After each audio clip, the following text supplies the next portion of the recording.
We just heard from Douglas County Rescue, and Keith is here with his company, Pawsitive Creations LLC. And this is Rex. We've got the Rex cam going on. We're going to get to him a little bit later. But first, Keith, let me introduce yourself. And I want to start about hearing how you and Douglas County are working together. So again, Douglas County Canine Rescue is actually our partner. We partner with them to help some of the rescues who may have behavior problems, such as being timid, not understanding people or other dogs, being able to live with those other dogs and or other animals or people, and or some that may have aggression problems. We also like to help the puppies to get them off to a good start in life. So we work with them in helping with that type of stuff. And they're a great organization. So if you guys need puppies, y'all make sure y'all go out there and get with them. We have puppies. I remember how many puppies we had at that Denver Pet Expo. So you've got a really a lot, like piles of puppies. It was amazing. You have a really touching and heartwarming story that is the start of your business. Would you like to share that with us? Yeah. So in 2007, my mom was murdered and was taken away from my family pretty tragically. It did a number on me and the rest of my family. But speaking for myself, I went into a really bad depression. I just started to take another turn in life, and I didn't know where I was going. I didn't understand, what to do with my life or anything. And if it wasn't for, my grandmother and my wife and my dogs, I don't know where I'd be, honestly. Dogs literally saved my life. I may get a little emotional about that still, but for people to understand, and most may not, but dogs read your energy and they can tell, excuse my son probably running across the screen, but they can tell, a person's feelings, a person's emotions. Like it's ridiculous how smart and intuitive dogs are. So again, this is Charlie. Charlie is actually my emotional support dog. He's been trained to help me at times when I may be depressed or upset during, certain dates and times that may come up. And then this is George. And George is actually a psychiatric service dog for an ex-Cleveland police officer we've been training. So these guys are lifesavers, and that's for any dog. So I definitely understand what you're saying about having a pet and, filling that void in your life when you need something, and they're just the friend and the companion that you ask for, and they give you something to do and focus on that is outside of your own grief. And I definitely experienced that with my dog, but there are probably 12 hours in every day where he is just driving me insane. Thank God he's adorable when he's sleeping, but this type of behavior that you're seeing on the screen is his 9 to 5. This is how he makes his bread and butter. So I am looking for tips. One of the main problems is he's a tug of war. He wants to play with the leash. He doesn't want to get off the leash and go away from me, because as soon as I let go of it, he tries to hand it right back to me. Mm-hmm. This is an incredibly annoying habit. Do you have any tips on why this is happening? Where can I start? A big thing is he's running the show. Okay. In his mind, if he's in charge, quiet. if he's in charge of the game, if he's in charge of the toy, he's in charge of what's going on in life. So really, the thing is, one, exchange. Exchange for maybe a treat and then put the toy up instead of giving it back to him if you're done with the game. Okay. Does that make sense? Yeah. So a lot of the time I try to, if a dog is just, if a dog is really serious about a tug toy or something like that, usually I'll take the tug toy away, put it up for a little bit in exchange for a treat, and maybe go do something different like a sit or some kind of behavior, or maybe go outside back and run around or something like that. Right on. You showed me something earlier that looks like a great product, because I am a fan of the water gun, and the squirt technique was effective for the first couple of times. I think he's too smart now, and he realizes that water doesn't hurt him. And so what was that product that you suggested, and how do we implement that? So this is Sentry, a company called Sentry, and they make Stop That Behavior Correction Spray for dogs and for cats. And this is scientifically proven to stop unwanted behavior immediately. It has a pheromone in it that for some odd reason the dogs are just like, I don't know what that is, but I don't want nothing to do with it. And so what it's meant for is to stop unwanted behavior in your pet. You want to spray it in the direction of your pet, not on the face, not on the dog, but in the direction and the near vicinity of the dog or the cat, and just in short bursts. And make sure you always hold it upright. Now, Sentry, y'all see what I'm doing, so you make sure you hook your boy up. Anyway, so what you do is you want to say, for instance, a dog is counter surfing, and yeah, he does or barking a lot. Maybe jumping up on you, jumping on furniture, things like that. Best way to do it is called a setup. You allow the dog to go do what it's doing, right? And then you kind of walk up on it, and again, not on the dog or in the dog's face, but around it in the vicinity, and give it a little spray, right? It's going to get the dog's attention. And then it emits that pheromone, and it smells like lavender to us. And lavender is a natural calming agent. Yep. So it calms the dog for some odd reason and gives you a chance to then go ahead and redirect. So again, if the dog is jumping on the couch or jumping up on you, you can hit the spray, wham, and then turn around and say, okay, now sit, since I've got your attention, right? Right. So the best thing to do is with a command. What's that? You're saying you have to follow up with a command, and like yes, follow up with a redirection of a command. Redirect. That's the best way for the dog to understand. Okay, I'm not supposed to do this, but I can do this, and I get love for it. Right on. Yeah, I definitely need to order some of that spray.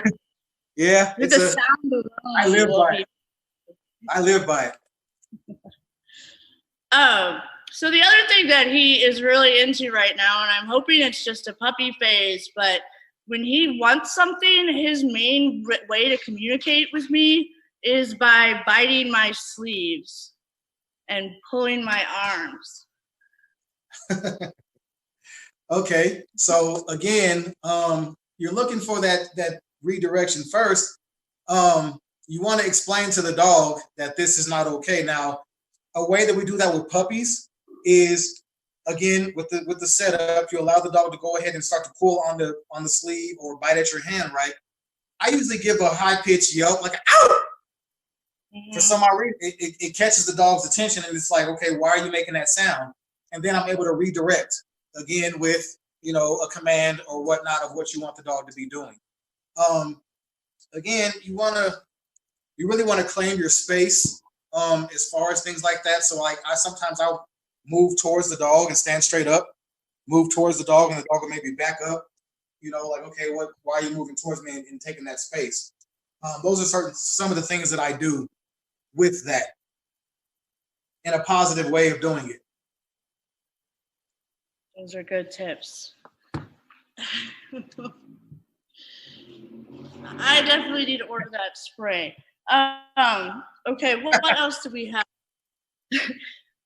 Your dogs are very well trained. I see you just have a pouch on your belt there. Is that something that you carry around 24/7?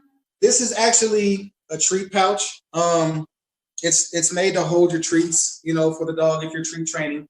It's always good to have instead of having like just a giant bag you're walking around with, you know, of treats. George knows and Charlie knows what's in here. So majority of the time they're gonna be like, okay, what can we do to get that treat? But we carry it around to make sure that you have your tools with you in order to do your training. So these guys are in a down state right now, and as you can see, they're focused. A big thing about, you know, starting off with maybe Rex and stuff like that is to get him to focus on you at all times. Best ways to do that is to do focus training. You know, you can try to sit forward, take your treat to the edge of the nose, bring it up to your nose, and he's gonna lay down, but he's looking, and then tell him yes, and give him a treat. Or if you're clicker training, give him a click. And we practice those over and over, you know, 4 or 5, 6 reps a day of about 10 times, you know, and they get to understand that, okay, I'm supposed to be focused on you and or the task at hand. George, on the other hand, is a great healing partner. George, come. So for him, we use a hands-free leash. And this is good for... It just went around your waist? It goes around my shoulder, as you can see. So it doesn't move over. George, yeah. So George gets in the heel position, and as you can see, he's focused on what's coming next. And then I'll let him know his command for healing is let's go. So we'll say, George, let's go. As you can see, he's focused on me. If I stop, he sits. If I take off, he's right there with me. So this is a good way to teach your dog heel. If you don't have a super puller, maybe Rex is probably a super puller, I can see.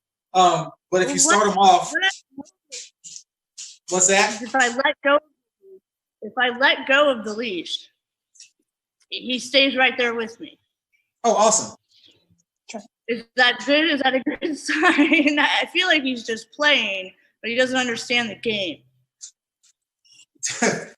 Is he pulling while on leash, and then while he's off leash, he's walking next to you? Sometimes. There's like a window of our walk where he does the pull on the leash. And then once we get past the threshold of the alley, he's like, oh, this is what we're doing.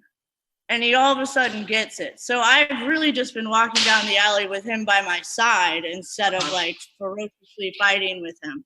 I don't know if that's a good habit to, encourage, or if should I be making him follow the lead in my hand at all times? Well, we always start off with leash training first, and then we go to off leash training, just so that way he's able to walk on leash and off.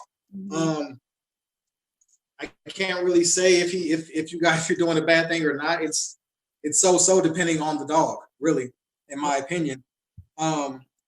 So again, I can go ahead and drop the leash, and he'll walk right next to me anyway. Nice. Now Charlie is a puller; he's a hunter by nature. So we have to work with him on his pulling. So on leash first. Yeah. Do you use a special leash that is elastic-ish? I've heard of those. Yeah, we have a couple different leashes that we use. One of them may be elastic. The other is like a plastic material. I never want to use a retractable leash. I myself don't like them because to me it teaches the dog to pull. Yeah. But Charlie has a plastic leash and he has a regular leash. And George uses this one, the hands-free one. Nice.